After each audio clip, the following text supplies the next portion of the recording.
السلام عليكم ورحمة الله وبركاته أصحابتك وحرن جنال كمركز السود وده أدي هذا ومحسنتي وقال كان وحن ربا إن ندكله وذاقه howlgalladii ciidamada ICE ay ka wadeen Minneapolis iyo St. Paul dadkii lagu xirxiray oo Soomaali ay ku jiraan ayaa dawladda dacweeyay sababta loo xiray darteed haddaba Soomaalida dacweysay qaarkood oo la faahfaahiyay dacwadahooda arrimahaasi ayaan idinla wadaagayaa waxaa sidoo kale jirta maxkamad ku taala California ayaa waxay dacweysay ciidamada ICE waxayna ka doonaysay bal xogta inay helaan dadka la xiray ilaa iyo markii Trump uu xilka la wareegay kuwa la masaafuriyay kuwa iskood isku masaafuriyay yaa dambiilayaal ah yaasan dambiilayaan ahayn haddaba xogta ay ka heleen ICE maxay muujinaysaana sidoo kale waan idinla wadaagayaa imisa qof ayaa viisayaashii dawladdu ay kala laabatay sidoo kale ilaa iyo markii Trump uu xilka la wareegay 80,000 oo qof dadka badan ayaa viisayaal laga laabtay oo arday u badan waan idinla wadaagayaa sidoo kale balse marka hore soo dhawaada toddobaadkii labaad ayaa ciidamada ICE howlgallo waxay ka wadaan magaalooyinka mataanaha ee St. Paul iyo Minneapolis dad fara badan ayaa la xirxiray oo Soomaali ay ku jirto haddaba waxaa la helay in 11 qof oo kamid ah dadkaasi la xiray oo Soomaali ay ku jirto in dawladda ay dacweeyeen sababo la xiriira xarigooda howlgalladan ciidamada ICE ay ka wadaan magaalooyinka St. Paul iyo Minneapolis waxay ugu magac dareen Operation Metro Surge koodii bishan ayuuna bilaabmay sida aan ognahay marka 4 kamid ah dadkaasi la xiray ayaa dhammaantoodba hadda dawladda dacweynaya oo waxa ay ku dacweynayaan sababta la xiriirta xarigooda oo la xiray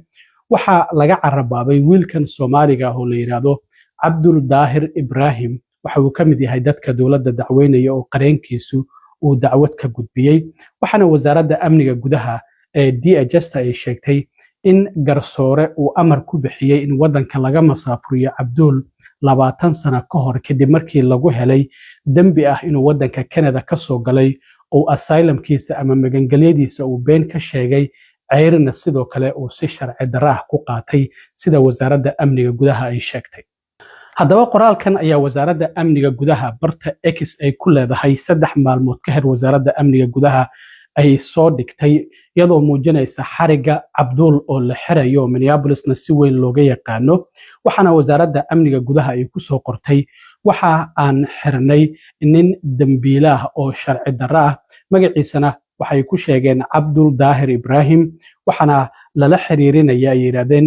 siyaasiyiinta waaweyn ee magaaladaasi Minneapolis oo maba gobolka Minnesota sidoo kale sida sawiradan ay muujinayaan waxa la helay isagoo la sawiran gudoomiyaha gobolka Minnesota Tim Walz xildhibaanad Ilhaan Cumar iyo sidoo kale Cumar Faatix oo sanadara isla markaana maayarka u tartamay marka wasaaradda amniga gudaha qoraalkeeda waxay sidoo kale iyadoo sii wada ay sheegtay Ibrahim in lagu helay dambigaasi uu Canada ka soo galay asylumka iyo waliba inuu ceyr uu ka been sheegay inta uusan soo galin Mareykanka bishii Abriil ee 3 sanadkii 2004 marka garsoore uu maxkamad immigration uu ku amray in wadanka laga saaro iyadoo lagu saleeyay inta ay la egyihiin musuqmaasuqa isaga lala xiriirinayo marka hoosna waxay uga qoreen bye bye Abdul oo micnaheedu tahay waan ku masaafurinayna marka waxa uu kamid yahay dadka dacwadda ka gudbiyay qareenkiisu oo dawladda dacweynaya sabab la xiriira xarigiisa waxa sidoo kale jirta Abdul inuu ku noolaa Shakabi isla markaana uu xaq u lahaa temporary protection statuska inuu dalbado 95tii ayuuna wadanka ka soo cararay oo waxa la leeyahay Canada in xiliyadaasi uu soo galay ayay u badan tahay marka 10 qof oo kale marka Abdul laga reebo ayaa iyaguna dawladda dacweeyay waxaana sidoo kale jirta dadkaasi inay ka kala yimaadeen Soomaaliya Suudaan Ethiopia Ecuador Honduras Masar iyo sidoo kalena wadanka Mexico dadkaas waxay ku dacoonayaan qaarkood kiiskoodii asylumka inuu pending yahay magangalyo doonka oo wali aan go'aan laga gaarin mid kamid ah oo aan u maleynayo inuu Soomaali yahay laakiin magaciisa aan la sheegin ayaa waxa uu sheegay in uu Soomaaliya ka soo cararay kadib markii in qabiilka xaaskiisa ay tooriyeen isla markaana hooyadii ay dileen marka kiiskaasi ayuu sheegtay waxa sidoo kale jirta qaar kamid ah iyaguna in ay xaq u leeyihiin oo green card ay leeyihiin oo xaq u leeyihiin muwaadiniin Mareykan inay noqdaan oo dhalashada ay qaataan marka sidaasi ayaa dadka qaar ay ku dacwoonayaan marka howlgalladana wali waa ay socdaan dadkaasi oo Soomaali ay ku jiraan oo 11 qof ana dawladda ay ku dacweeyeen sabab la xiriira xarigooda arrintaasi haddii halkaasi aan kaga gudbo ciidamada ICE xogta waxaa jirta dadka ay xiraan amaba ay masaafuriyaan in ay public ka dhigaan oo dadka ay la wadaagaan marka arrintaasi waa ay diideen ICE inay dadka la wadaagto shacabka Mareykanka dadka ay xiraan maxaa dambiilayaal maxaa la masaafuriyay yaa iskood isku masaafuriyay arrintaasi waa idin marka jaamacad ku taala California oo magaceeda la yiraahdo University of California Berkeley qaybteeda u qaabilsan in masaafurinta ayaa waxa ay dawladda ku dacweysay inay ka helaan xogtaasi marka ICE ayaa qaybta u qaabilsan xiritaanka dadka iyo masaafurinta xafiiska u qaabilsan ICE ayaa xogtan waxa uu la wadaagay marka jaamacadii maadaama lagu dacweeyay qasabna ay tahay in haddii la dacweeyo xogtaasi ay soo bandhigaan xogtan cusub waxay muujinaysaa ICE ilaa iyo markii Trump xilka uu la wareegay 20kii January ilaa iyo bishii October 15keedii bishii 10aad in dadka ay xireen 220 kun oo qof ay gaarayeen 75 kun oo qof oo kamid ah dadkaasi waxaa la ogaaday in aysan wax dambiyaha lahayn maamulka Trump waxa uu leeyahay dambiilayaasha kuwa ugu daran ayaan bartilmaameysanaynaa sida kuwa dilayaasha ah kuwa caruurta kufsada iyo sidoo kale gaangiska marka waxaa la ogaaday 220kaasi kun 75 kun oo kamid ah in aysan wax dambiya aysan lahayn waxaana howlgalladaasi ay ka sameeyeen magaalooyin ka mid yihiin Chicago oo Illinois ku taala LA oo California ku taala Charlotte oo North Carolina ku taala iyo hadda oo ay ka wadaan New Orleans oo gobolka Louisiana ku taala St. Paul iyo Minneapolis waan ognahay sidoo kale in ay howlgalladu ay ka socdaan